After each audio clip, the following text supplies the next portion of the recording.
हेमंत बिस्व शर्मा की पुलिस ने अब पत्रकार अभिसार शर्मा पर राजद्रोह की एफआईआर ठोकी है, वो भी सरकार की आलोचना के लिए। बिल्कुल द वायर के सिद्धार्थ वरदराजन और करण थापर पर लगाए आरोपों और मुकदमों की तरह। सवाल उठता है कि क्या सरकार की आलोचना अब गुनाह बन गया है? कम से कम पत्रकार और पत्रकारों से जुड़े संगठन तो यही आरोप लगा रहे हैं। सवाल उठने की वजह भी है क्योंकि पत्रकार अभिसार शर्मा पर गुवाहाटी क्राइम ब्रांच ने भारतीय न्याय संहिता की धारा 152 यानी राजद्रोह, 196 यानी विभिन्न समूहों के बीच वैमनस्य बढ़ाने और 197 यानी राष्ट्रीय एकता को नुकसान पहुंचाने के आरोप में एफआईआर दर्ज की है।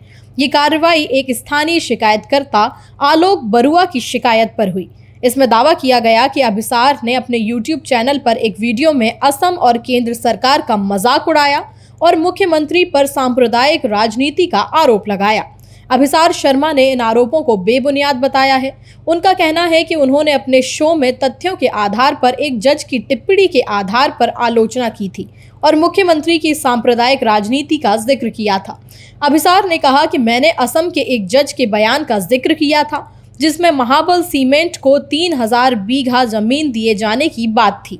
मैं कानूनी रूप से इसका जवाब दूंगा। सोशल मीडिया पर पत्रकारों और अन्य यूजरों ने तीखी प्रतिक्रिया दी है। वरिष्ठ पत्रकार स्वाति चतुर्वेदी ने लिखा है कि ये सरकार की धमकी के अलावा कुछ नहीं है। अजीत अंजुम ने लिखा है कि दरअसल असम के मुख्यमंत्री अब देश के पत्रकारों को संदेश देना चाहते हैं कि अगर किसी पत्रकार ने उनकी सरकार के खिलाफ मुंह खोला तो उसे सलाखों के पीछे जाना पड़ सकता है। उनके साथ बीजेपी का पूरा इकोसिस्टम है, सिर पर शाह का हाथ है। इसलिए अभिसार, सिद्धार्थ वरदराजन और करण थापर जैसे पत्रकारों के खिलाफ राजद्रोह की धाराएं लगाकर मुकदमा दर्ज किया गया है। अशोक कुमार पांडे ने लिखा है कि कमाल है, अभिसार शर्मा पर असम में एफआईआर हुई है। इसके पहले सिद्धार्थ वरदराजन और करण थापर पर हो चुकी है। सरकारें कुछ भी करें, पूरी छूट है, लेकिन कोई सवाल उठा दे तो जेल में डालने की तैयारी। गजब है, लोकतंत्र है भाई। डिजीपब न्यूज़ इंडिया फाउंडेशन ने कहा है कि ये पत्रकार अभिसार शर्मा के खिलाफ गुवाहाटी क्राइम ब्रांच द्वारा 21 अगस्त 2025 को दर्ज की गई एफआईआर की कड़ी निंदा करता है। यानी असम के मुख्यमंत्री हेमंत बिस्व शर्मा की सरकार एक बार फिर विवादों में है। ये पहला मामला नहीं है। इससे पहले 12 अगस्त 2025 को द वायर के संपादक सिद्धार्थ वरदराजन और सलाहकार संपादक करण थापर के खिलाफ भी राजद्रोह सहित कई धाराओं में एफआईआर दर्ज की गई थी। ये कार्रवाई द वायर के एक लेख को लेकर हुई जो भारत के इंडोनेशिया में रक्षा अटैच के प्रेजेंटेशन पर आधारित था। दोनों पत्रकारों को गुवाहाटी में पेश होने के लिए समन भी जारी किया गया।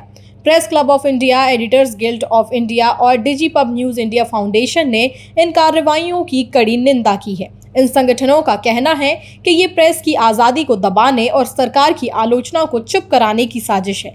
खासकर धारा 152 को संविधान के अनुच्छेद 19(1)(a) यानी अभिव्यक्ति की स्वतंत्रता के खिलाफ बताया जा रहा है। सवाल ये है कि क्या सरकार की आलोचना अब राजद्रोह मानी जाएगी?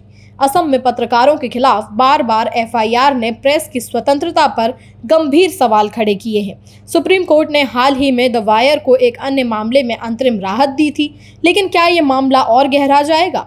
हम इस खबर पर नजर बनाए रखे हैं। आपकी राय क्या है?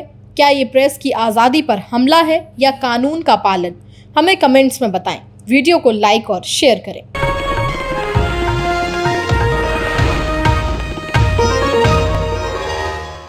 Copyright disclaimer under Section 107 of the Copyright Act 1976. Allowance is made for fair use for purposes such as criticism, comment, news reporting, scholarship, and research. Fair use is a use permitted by copyright statute that might otherwise be infringing.